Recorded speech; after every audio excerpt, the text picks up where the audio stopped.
Today I have a suggestion of a book that I think you ought to get a look at, and then a few thoughts about a slightly different approach to the topic. The book is called Cooperation and Competition Among Primitive Peoples, and it's by an anthropologist by the name of Margaret Mead. She wrote this book back in the 1930s, but it's been reissued a couple of times. There was a 1961 reissue, and I was even able to find one that's copyright 2003, so wherever you can track it down, you're going to find that she's got a pretty extensive discussion of how cooperation and competition work in the societies that she observed. But one useful distinction that she drew that I think you're going to want on the affirmative is she says she only considers it competition if the task is primary and defeating the other person is secondary.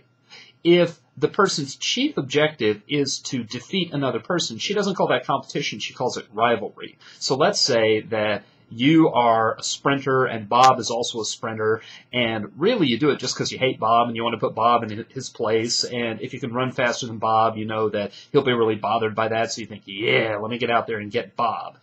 She says that's not competition, that's rivalry. But if you love to run, and if your ambition is to be a truly excellent runner, and if you understand the task of running as it's a contest, there have to be other people on the track, and if I can outrun them, then I am excellent at running. That is what she calls competition. So some of the arguments that the negative can make about the excesses of competition and what it does, you can say, if the negative is saying it destroys relationships, it leads to cheating and so forth, you can say, well, a lot of that falls into the competition of rivalry. And if we're going to consider what the merits of competition are, we have to stick to what is really competition and not draw in all these things that are a corruption of competition. So you might want to track down her book so that you can get her exact formulation of that distinction.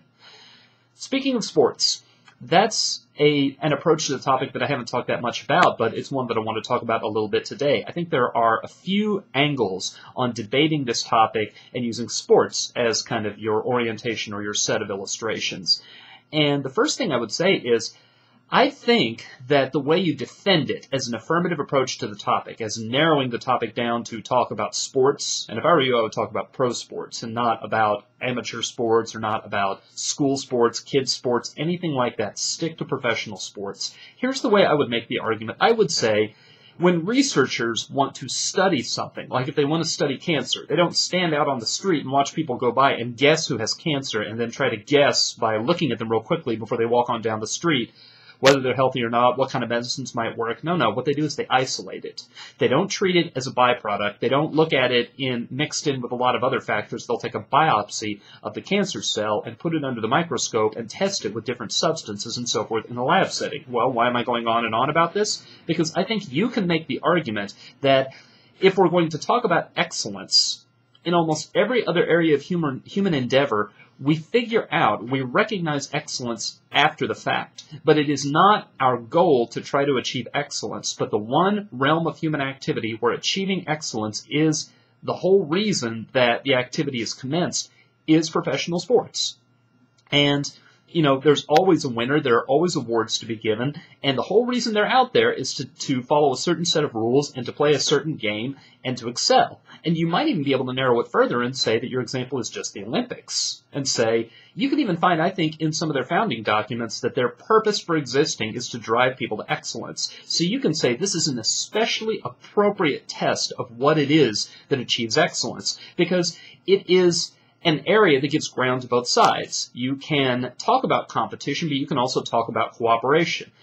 Now, one of the ways I've talked about previously that you could divide the topic up is you could say that the affirmative gets the ground of defending individual sports, and the negative gets the ground of defending team sports. And then you have a debate over which one is most likely to achieve excellence. And then the way that I think you can win that debate on the affirmative, or at least a strong argument, far from unbeatable, but a strong argument you could make, is what we're trying to do here is we're trying to arrive at a method of measurement. And the problem with team sports is it's almost impossible ever to figure out where excellence came from, to pin down what it was that brought about excellence. Whereas with individual sports, it's a lot more clear. With team sports, you never know who it was that was instrumental, and making arguments about who was instrumental is nothing more than speculation.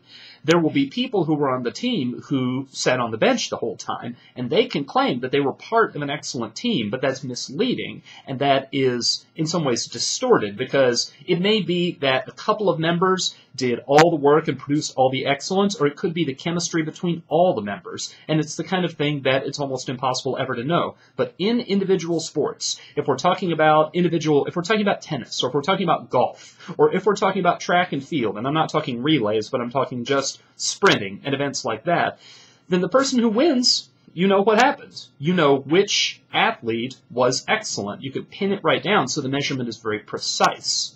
And if what we're trying to do is, if we're trying to debate out how a relationship can best be recognized, then precision is a good test of, what's the best way to measure it. That's one approach, and I've talked about that one before. I have another approach that I think you could use. It's a little bit more of a stretch, and you would need to explain it a little bit more, but I think it's got some possibilities, and you ought to give it some thought. I think you can draw a distinction between events that are scored, or events that you win or lose based on your score, and events that are judged.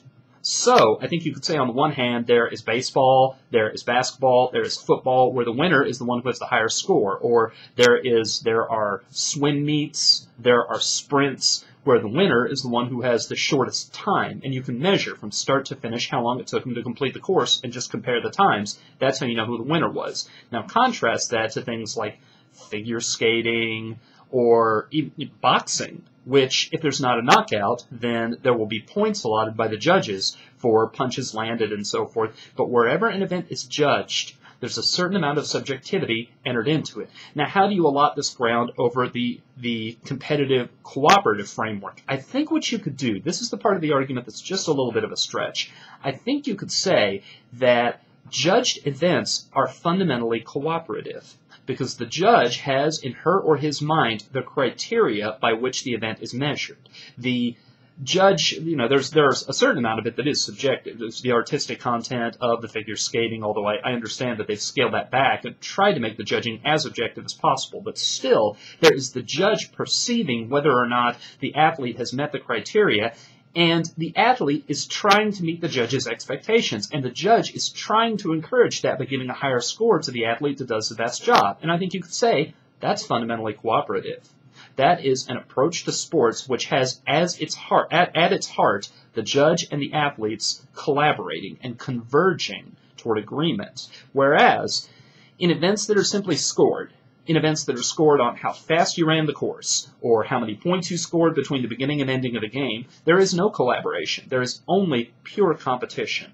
And if you can divide the ground up that way, then on the affirmative, you can say that it is a more fair judgment of excellence if there is simply the measurement of time or the measurement of number of points scored, because the subjectivity is a corrupting force. Subjectivity always leads to charges that the judges were biased, that the judges had an agenda, and it almost always comes as a surprise to the winner and the loser, because you never know what's in the judge's head until the contest is over. This is going to be kind of an interesting argument to have in front of a debate judge in the middle of a debate round, and there are kind of some ripples going along from that you might need to do something about.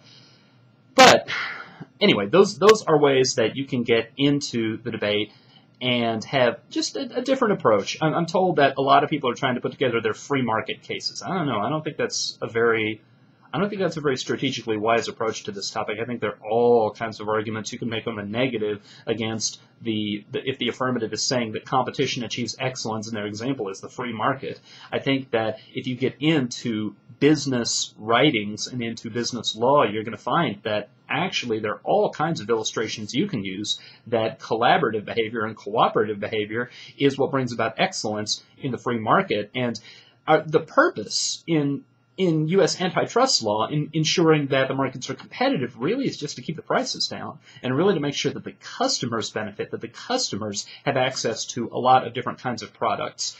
But you would have kind of hard work defining that as excellence when there's so many other measures of excellence available. But that's a discussion for another time. You ought to get that Margaret Mead book and give a little thought to the athletic approach on the affirmative, possibly on the negative as well. Or it might be that on the negative, you only need to think it through in case you're going to go direct refutation if the affirmative has that as their starting point in discussing the topic. But give those some thought and see where you